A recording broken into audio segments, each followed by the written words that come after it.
Everyone, आज हम class 6 math के चैप्टर 5 अंडरस्टैंडिंग एलिमेंट्री शेप को करने वाले हैं। इसके प्रीवियस लेक्चर में हमने चैप्टर 4 को और उसके एक्सरसाइज को कंप्लीट किया। तो शुरू करते हैं इसको। पहले बात करेंगे लाइन सेगमेंट की। तो हमने प्रीवियस लेक्चर में समझा था कि लाइन सेगमेंट क्या होता है। लाइन सेगमेंट होता है जिसका एंडिंग और स्टार्टिंग पॉइंट दोनों फिक्स हो। मान लीजिए ये 5 सेंटीमीटर का एक लाइन है, तो ये तो ना इधर बढ़ेगा और ना इधर बढ़ेगा। इसका स्टार्टिंग पॉइंट और एंडिंग पॉइंट फिक्स है। यही अगर ऐसा होता तो इसको लाइन सेगमेंट हम नहीं कह सकते हैं, क्योंकि ये इधर भी बढ़ सकता है और इधर भी बढ़ सकता है। तो लाइन सेगमेंट को इस मेजर किस में करेंगे, इसकी मेजरिंग किस में होगी। तो इसको सबसे पहले हम बाई ऑब्जर्वेशन से कर सकते हैं। एक लाइन सेगमेंट हमने ऐसा बनाया और एक लाइन सेगमेंट हमने ऐसा बनाया। इसको हम देखकर बता सकते हैं कि कौन बड़ा है कौन छोटा है। और दूसरा हम कर सकते हैं बाय ट्रेसिंग। ट्रेसिंग एक पेपर आता है, उसको हमने इस लाइन सेगमेंट पर रखा, उसके बाद हमने इस लाइन सेगमेंट पर रखेंगे, तो इससे हम लोग इसको मेजर कर सकते हैं। पर इसमें थोड़ा ये लेंथी प्रोसेस हो जाता है। तो तीसरा हम बाय डिवाइजर और रूलर से कर सकते हैं। इसको हम डिवाइजर और रूलर से कर सकते हैं। मान लीजिए इसको नापना है, तो यहाँ पर डिवाइजर का एक छोर यहाँ पर रखेंगे और एक छोर यहाँ पर, तो ऐसे नापेंगे और उसके बाद रूलर पर उसको हम मापते हैं। आप लोगों को मैं दिखा रहा हूँ, एक डिवाइजर और ये है हमारा रूलर। अगर हमको इसको मापना है तो मैं इसको यहाँ पर रखूँगा और इसको ऐसे पूरा खोल कर मापूंगा, और ये इतना बड़ा हुआ तो ऐसा रूलर पर ऐसे रखूंगा, और जो सेंटीमीटर का लाइन होता है उस पर ऐसे 0 पर रखकर और ऐसा नापूंगा। तो ये हमारा हो जाएगा 14.5 सेंटीमीटर का ये एक लाइन बना है। तो ऐसे इसको माप सकते हैं। तो ये रहा हमारा लाइन सेगमेंट। अब हम बात करेंगे एंगल्स की। एंगल्स में हम अभी 3 टाइप पढ़ेंगे। पहला राइट एंगल। राइट एंगल हमारा होता है 90 डिग्री का। ये ऐसा होता है, ऐसा भी हो जाएगा, ऐसा भी हो जाएगा, या फिर हमारा ऐसा, सॉरी ये वाला नहीं होगा, ऐसा होता है 90 डिग्री। दूसरा होता है हमारा स्ट्रेट एंगल। स्ट्रेट एंगल जो होता है वो हमारा होता है 180 डिग्री का। ये हमारा कुछ ऐसा होता है, कुछ ऐसा होता है, ऐसा हो जाएगा, ऐसा होगा। तीसरा हमारा होता है कंप्लीट एंगल। कंप्लीट एंगल होता है 360 का। कंप्लीट एंगल जो होता है वो 360 का होता है। ये हमारा ऐसा हो सकता है या फिर ऐसा हो सकता है। अब ये तो हमने एंगल्स समझ लिया, 3 एंगल्स के बारे में हमने जाना। अब हमने अभी तक तीन एंगल्स के बारे में समझ लिया। अब हम इसको क्लॉकवाइज समझते हैं। मान लीजिए हमने 12 से 3 तक, हम 12 से 3 तक आए, तो यहाँ पर जो हमारा एंगल बनेगा वो एक राइट एंगल बनेगा। राइट एंगल में तीन के बाद, मतलब किसी भी 3 डिजिट क्लॉकवाइज में 3 डिजिट के बाद राइट एंगल बनता है। देखिए 1 2 3। अगर हम 3 से लेते हैं, 3 से लेते हैं तो 1 2 3 6 पर, तो यहाँ पर ऐसा बनेगा। तो ये हमारा राइट एंगल हुआ। इसके बाद हम 12 से लेकर 6 तक आते हैं। 12 से 6 तक आए तो ये हमारा एक स्ट्रेट एंगल बनेगा। उसके बाद हमने 12 से चलना शुरू किया और वापस घूमकर 12 पर ही आ गए, तो ये हमारा कंप्लीट एंगल बनेगा कुछ ऐसे। यहाँ से हमने चलना शुरू किया और वापस यहीं पर आ गए, तो ये हमारा कंप्लीट एंगल बनेगा। तो ये हुआ हमारा क्लॉकवाइज। अब डायरेक्शन वाइज होता है नॉर्थ ऊपर, और ये हो जाएगा नीचे साउथ, इधर ईस्ट और इधर वेस्ट। हम नॉर्थ से ईस्ट की तरफ जाएंगे तो ये हमारा राइट एंगल बनेगा। नॉर्थ से हम वेस्ट की तरफ जाएंगे तो तब भी हमारा राइट एंगल ही बनेगा। और हम नॉर्थ से साउथ तरफ जाएंगे तो स्ट्रेट एंगल बनेगा। और हम वेस्ट से ईस्ट की तरफ जाएंगे तब भी हमारा जो स्ट्रेट एंगल बनेगा। और अगर हम नॉर्थ से चलकर वापस नॉर्थ पर आते हैं तो ये हमारा एक कंप्लीट एंगल बनेगा। इसके बाद हम कुछ और एंगल्स के बारे में बात करते हैं, जैसे एक्यूट एंगल। एक्यूट एंगल होता है लेस देन 90 डिग्री। 90 डिग्री से कम। इसको कैसे बनाएंगे? मान ऐसे कुछ होता है ये।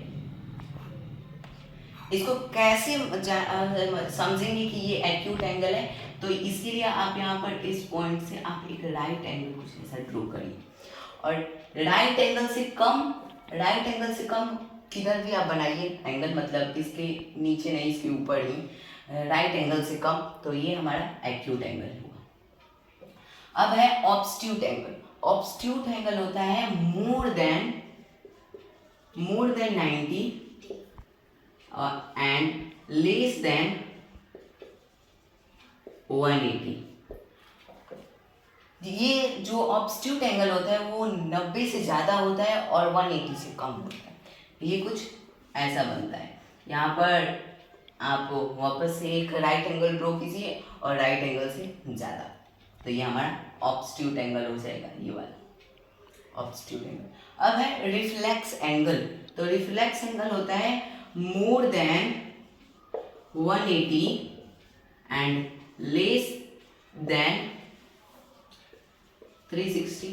तो ये कुछ हमारा ऐसा बनेगा, ये वाला बाहर वाला जो एंगल बनेगा ये ऐसा हमने बना दिया। और ये जो बाहर वाला बनेगा ये होगा हमारा ये वाला रिफ्लेक्स एंगल।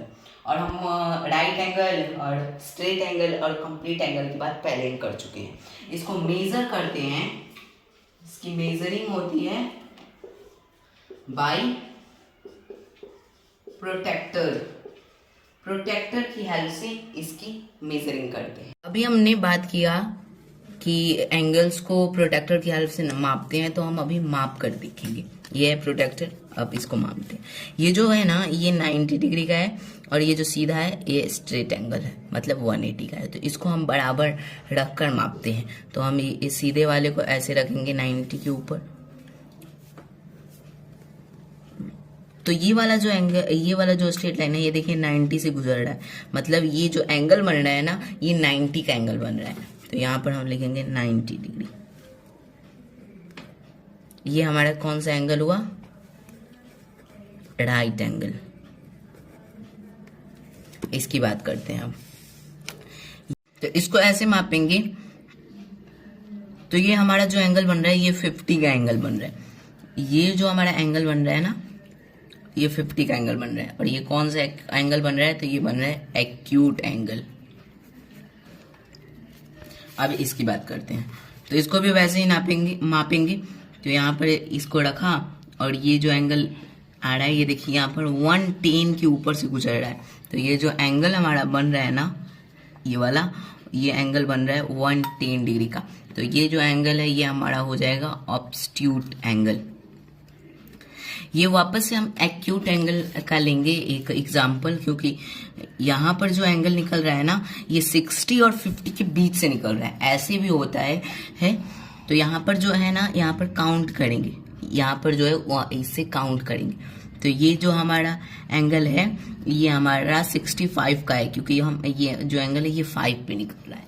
तो ये हमारा जो एंगल बना ये 65 एंगल का बना। और ये कौन सा एंगल हुआ? एक्यूट एंगल हुआ, क्योंकि ये लेस देन 90 है। अब ये जो एंगल है ना, ये वाला एंगल, इसको वैसे ही करेंगे। तो ये देखिए ये 100 और 110 के बीच से निकल रहा है। तो ये हमारा हो जाएगा हमारा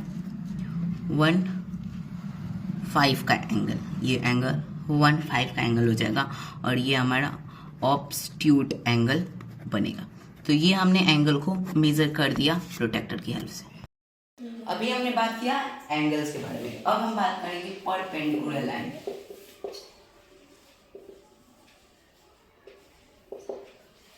परपेंडिकुलर लाइंस के बारे में बात करते हैं। परपेंडिकुलर लाइन कुछ ऐसा बनता है, जब दो लाइन एक दूसरे को काटती है, मान लीजिए एक ये लाइन हो गया और एक ये लाइन, जब ये लाइन एक दूसरे को ऐसे काट रही है तो ये हमारा परपेंडिकुलर लाइन बन रहा है। तो यहाँ पर 90 डिग्री का एंगल बनता है। इसको मान लिया M, इसको L, इसको A, B। तो हम ऐसे बोल सकते हैं AB परपेंडिकुलर ML। ये जो साइन है ना, ये है हमारा परपेंडिकुलर का सिंबल। तो यही हुआ हमारा परपेंडिकुलर। इसके बाद हम परपेंडिकुलर बाइसेक्टर की बात करते हैं। तो अब बात करते हैं परपेंडिकुलर बाइसेक्टर की।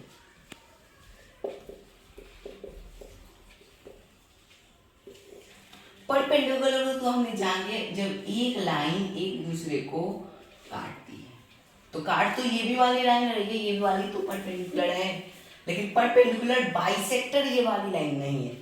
परपेंडिकुलर बाइसेक्टर लाइन रहेगी तो जहां पर काट रही है ना, उसके अलग दो इक्वल पार्ट्स में डिवाइड करेगी, जैसे M L और इसको मान लिया हमने P Q, तो टू इक्वल पार्ट्स में डिवाइड करेगी। एक इक्वल पार्ट यहाँ से लेकर यहाँ तक बनेगा MQ और एक इक्वल पार्ट बनेगा QL, ये वाला।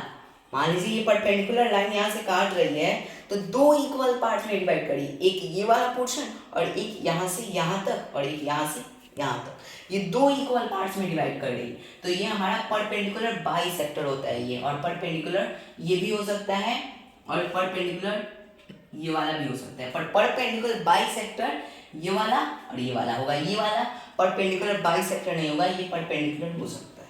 तो ये हमारा नाम परपेंडिकुलर बाइसेक्टर। आज के लिए बस इतना ही, इसके आगे हम नेक्स्ट वीडियो में बात करेंगे।